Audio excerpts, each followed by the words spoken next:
Hi everybody. So today we're going to talk about the respiratory system. Basically, the respiratory system is how our bodies deal with getting oxygen in and carbon dioxide out.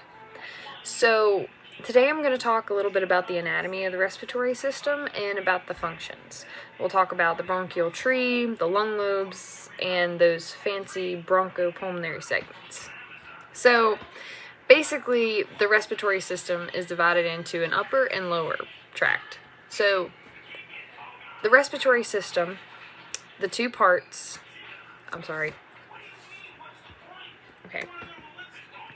upper part of the respiratory tract, it's all about getting air in and making sure it's clean, warm, and moist before it hits the lungs.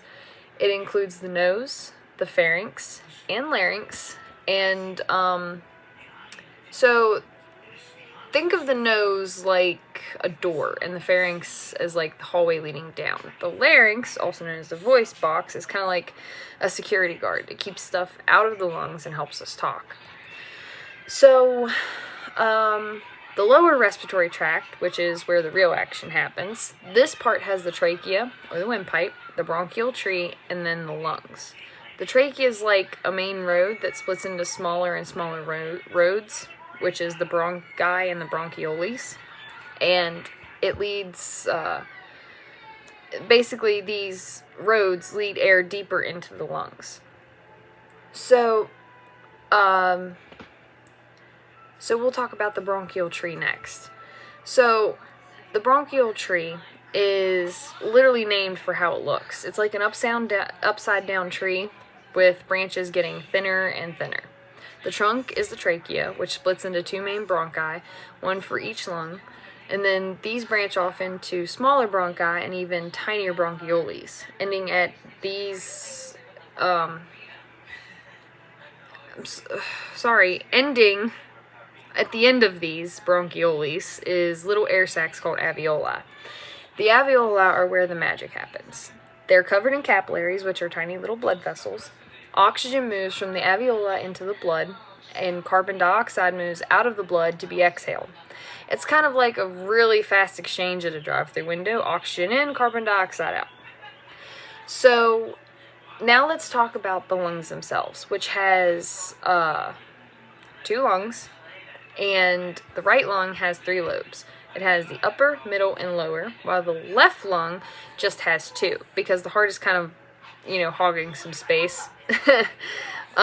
Each lobe is divided into smaller sections called bronchopulmonary segments. Think of these segments like rooms in a house. Each one has its own airway and blood supply, which is actually pretty smart. If one segment gets blocked or infected, the others can keep doing their thing.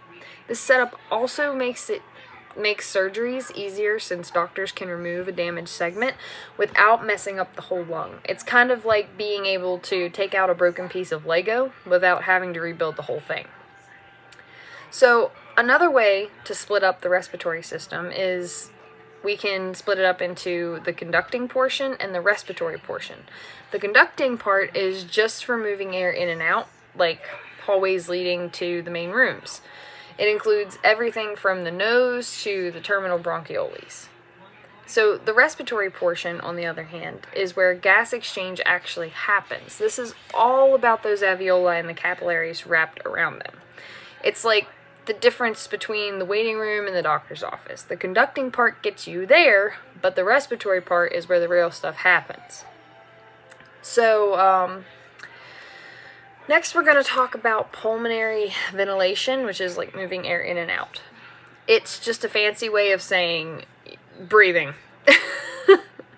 It's split into two parts, inhalation and exhalation. When you inhale, your diaphragm and rib muscles contract to make more space in your chest, so air gets sucked in. When you exhale, these muscles relax and the air gets pushed back out. It's also, it's all controlled by the brain, specifically the medulla oblongata and pons. They're like the control center, which they make sure you keep breathing even when you're not thinking about it. So, shout out to the brain for keeping us alive without any effort on our part. So, fun facts about the respiratory system is you breathe around 20,000 times a day without even noticing it. there's a lot of work for your lungs. The surface area of your lungs, thanks to all those alveoli, is about the size of a tennis court. There's a lot of room for gas exchange. And hiccups, I thought this was like my favorite fact because I hate hiccups. When your diaphragm spasms, it's basically a muscle cramp for your breathing muscles. Yeah, those were just 3 facts that I thought were really cool.